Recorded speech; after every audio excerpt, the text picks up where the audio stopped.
Hello everyone, this is just a quick video that will give you a tour of the class. If you've used brightspace before, and I imagine you have, you're going to be familiar with the platform. I think it's a pretty easy, user-friendly platform. I just want to show you how the course is laid out, and then hopefully this will answer some questions you might have. When you get to the class, you're going to see announcements after you've logged in and accessed brightspace. Make sure you're using browser that works with brightspace. I always use Chrome. Here on brightspace, on our announcements page, you're going to see the assignments and links to anything I'm asking you to read. You're also going to see a video announcement where I'll preview the assignments for the week. And these usually get posted on Mondays. Our class is broken into weeks, 16 different weeks over the semester. And those weeks run generally from Monday until Sunday at the end of the day at midnight. So you have, for example, for week 1, the information will be released on Tuesday, I think, because of Martin Luther King Day, and then everything is going to be due by 1 o'clock. By midnight on Sunday. Once you've looked at the announcements, you can click on Content, and that'll take you to our weekly folders. We are in week 1, and again, you'll see the announcements up here. There's a link to a video lecture. I usually do a video lecture each week for the different assignments. You're going to see links to things that we're reading.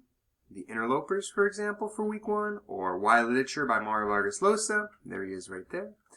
And there's a PowerPoint to take a look at. You can watch the video lecture for the PowerPoint, or you can just look at the PowerPoint. And then you'll see links for the assignments as well. For the discussion assignments, when you're ready to complete the work, you click on the discussion assignment link. It'll take you to the assignment, and then you can click on it. And when you're ready to answer the questions or type your work, you can certainly post your information here.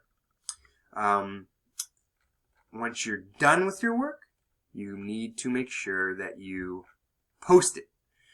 Now, for the discussion assignments, this hasn't happened too much with brightspace, but every once in a while somebody will be working on a discussion assignment, get up from their computer, leave, not come back for a while, and when they come back, they've been logged out of the system.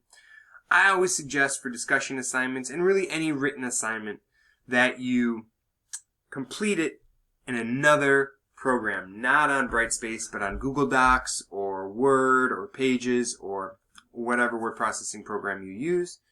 You can save that information there, and then when you're ready, you can always copy and paste it and post it in the dialog box. Alright, so we're going back to our content folder with the quizzes. When you're ready to take the quiz, you've done all the reading, you're ready to complete the assignment.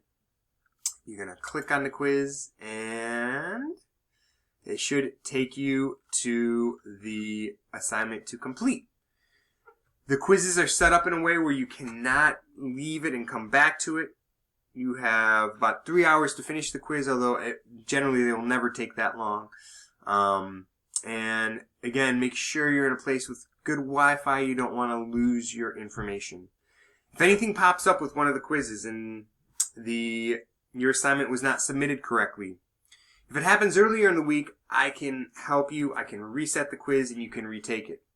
If it's something that happens late on a Sunday night, there's not much I can do for that assignment. So if you're worried about getting your quizzes in on time, I always say get them done towards the middle of the end of the week, and if something pops up, we can figure out a way for you to redo the quiz. Finally, I think the last thing I want to show you here are some resources. On the bottom of the list of weeks, and again, you're only going to see week 1, you're not going to see all these other weeks. You'll see links to the reading quizzes, to any assignments that we have, some web links, handouts, or podcasts or some audio that I've posted. Generally, it's not required, but if you like listening to stories rather than reading them, there's some options for that. And so take a look at that auxiliary information as well. Alright, I think that covers pretty much the website. Again, I'm assuming that you have some familiarity with brightspace. If you have specific technical questions, you can email the IT help desk here at SMCC.